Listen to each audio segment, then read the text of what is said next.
All right, let's start going over the section 1, 2, and 3 assignment. So we are graphing and identifying the vertex. The vertex in number 1 is -4, 0. In number 2 is 0, -5. And in number 3 is 3, 2. So -4, 0 tells me it goes left 4. My slope is up 1 over 1.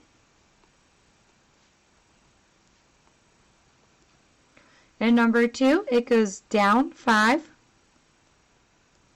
Slope is also up 1 over 1. And in number 3, it moves to the right 3 and up 2. And my slope is a +1. So there are my 3 absolute value graphs shifted. In number 4, the A value is 3, so the vertex is 0, 0. However, the A value tells me my graph is stretched, so instead of going up 1 and over 1, it's going up 3 and over 1. The graph is going to become more narrow.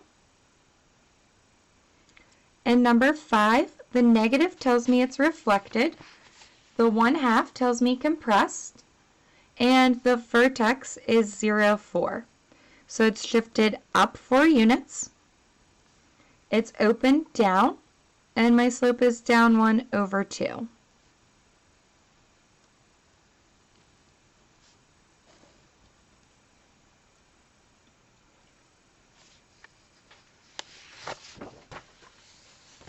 In number 2, based on each function statement, describe the transformations from the parent.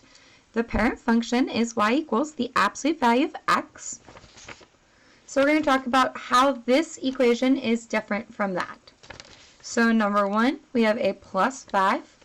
So that tells me that my graph is up 5 units. In number 2, we have a +2 inside. So that tells me it went left 2. A -9 inside tells me it went right 9. A -4 in front tells me that it is reflected and stretched.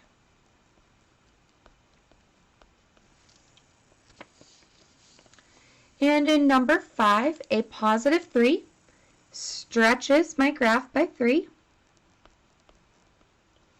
And the -3 at the end moves my graph down 3. In number 6, the 1/3 compresses my graph. The -5 moves my graph to the right 5. A +2 moves it left 2. A -3 moves it down 3. A +2 will stretch by 2. A +6 moves left 6. And a -7 moves down 7. Number 9, you could think of that as being rewritten as -1/2 absolute value x minus 8 plus 1. So the negative tells you it's reflected.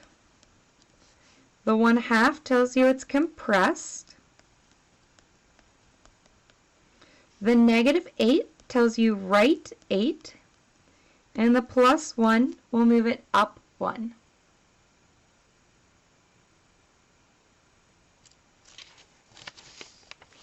In number 1, y equals the absolute value of x is moved up 7 and left 3. So that makes my vertex -3, 7. So that represents h and k. So the absolute value equation with h and k is y equals a, absolute value x minus h, plus k. So there's no A. The up 7 is my K. So at the end, we're going to add a 7. And then inside, it's minus minus. So 2 minuses will make a positive 3. Reflected will change the A value to a negative. Up 2 goes at the end as K. And left 9 will make it plus 9.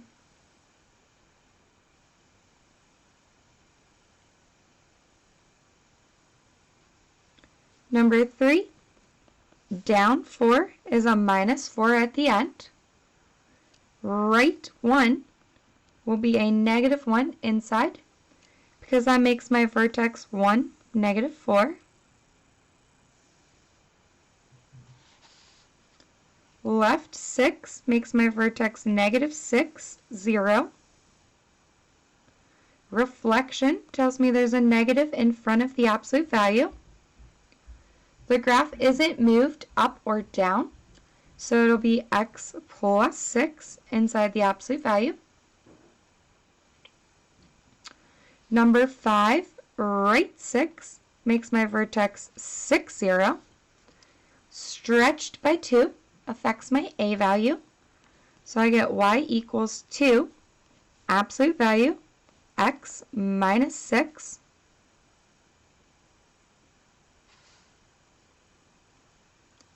Left 5/3 affects my H. Up 7/12 affects my K. And stretched by 4/3 affects my A. So I get y equals 4/3, absolute value, x minus a minus, so a positive 5/3 plus 7/12.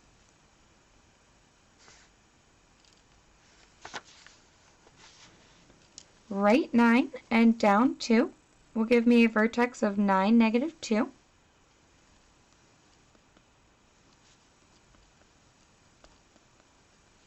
So I have y equals the absolute value of x minus 9 minus 2. Compressed by half gives y equals the absolute value of 1/2 in front for the compression. There's no movement left or right, so it's absolute value. And up 3 is plus 3.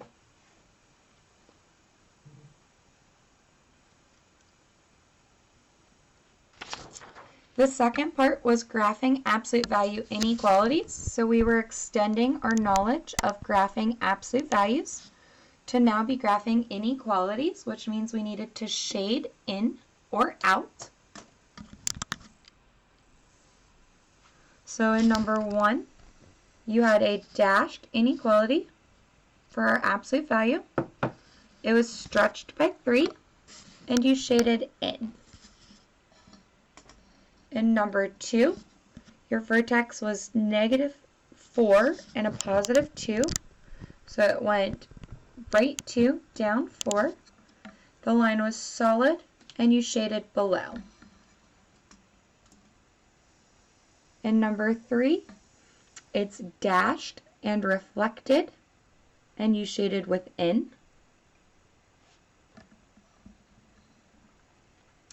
Just like inequalities, you could select test points and determine if they're true or false to determine if your shading was correct. So 0, 0 was in my shading. When I test pointed it, it was true.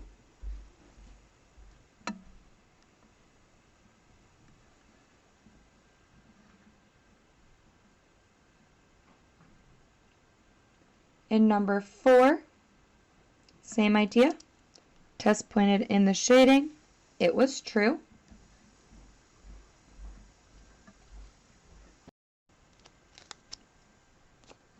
Okay, and then on the back side, we have number 5.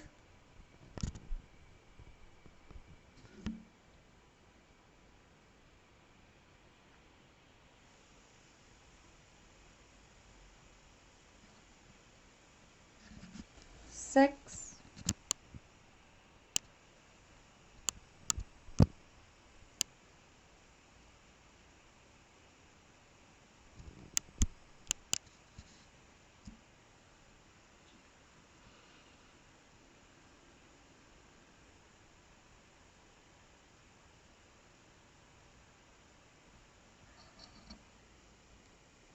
7,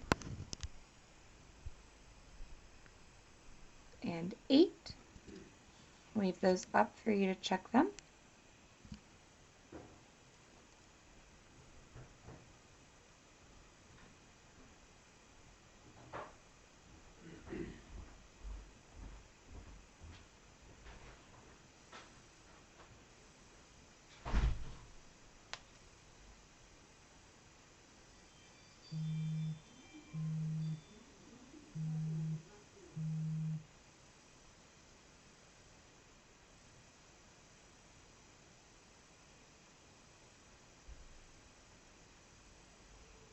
All right, so that pretty much summed up the end of the homework assignments for today. We are going to continue practicing these because we have our Chapter 2 test coming up next week. So continue to review absolute value inequalities for today. So you are going to work on the 2-8 practice handouts. Those are on Fusion as well as Teams, and they look like this. So you're doing the 2-8 skills practice. And then you're also going to do the one that's labeled the study guide and intervention. So the top of it looks like this.